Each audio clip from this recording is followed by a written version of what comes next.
गुजरात रे प्रबल वर्षा पर बन्या स्थिति देखा देइछि। चारिआडे पानी आउ पानी, घर द्वार बुड़ी जाइछि। लोक माने मुंड गुंजिबा पई आश्रयस्थली खोजुछंती। एहारी भितरे बन्यारे 29 जनकर मृत्यु होइतिबा प्रशासन पक्षरु सूचना दिया जाइछि। हेले गुजरात रे एते परिमाणर वर्षा काहेकि होउछि, कोन रहिछि एहा पछर प्रकृत कारण आसंतु जानिबा। गुजरात भारतर पश्चिम और दक्षिण पश्चिम रे थिबा एक राज्य। एठारे मुख्यतः शुष्क और आर्द्र जलवायु अनुभूत हुए। एठारे सेते परिमाणर वर्षा होई न थाए, मात्र चलित थर अचानक वर्षा हेबा फलरे एठारे जलार्णव स्थिति देखा देइछि, जहाकु नै पाणीपाग विज्ञानी माने मध्य आश्चर्य होई जाइछन्ति। कारण प्रथम थर पई प्रबल वर्षा पर बन्या स्थिति उपजिबा सहित धन जीवन हानि होइछि। एहा पछर कारण कोन रहिछि बोली से नै तर्जमा चलिछि। जलवायु परिवर्तन एवं तापमात्रा वृद्धि यह पछर कारण बोली पाणीपाग विज्ञानी कहिछन्ति।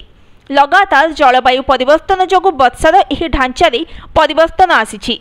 पूर्वरु मध्य प्रदेश, उत्तर प्रदेश एवं बिहार परि राज्य मौसुमी समय रे जलमग्न हेउथबा बेले वर्तमान गुजरात, राजस्थान परि शुष्क राज्य गुड़िकरे बन्या परिस्थिति उपजिछि। घरोई पाणीपाग पूर्वानुमान एजेन्सी स्काईमेटर उपाध्यक्ष महेश पालवानकर अनुसार जलवायु परिवर्तन हेउछि सबुठारु बड़ कारण।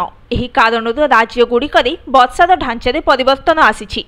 चलित वर्ष बंगोपसागर में 4टी लघुचाप एवं 2टी अवपात सृष्टि होइथिला। ए सबु उत्तर पश्चिम देई पुणी पश्चिम आड़क मुहाइथिले।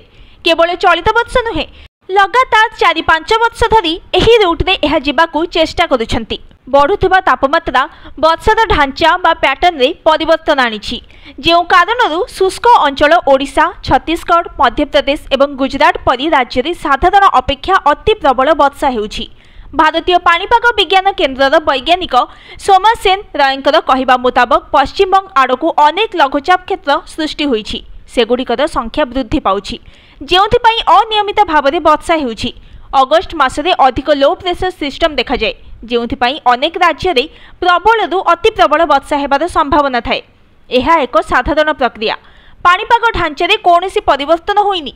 पश्चिम दिगरे मौसुमी वर्षार गति एक साधारण प्रक्रिया, जहाँ प्रायतः देखा जाए बोली से कहिछन्ति।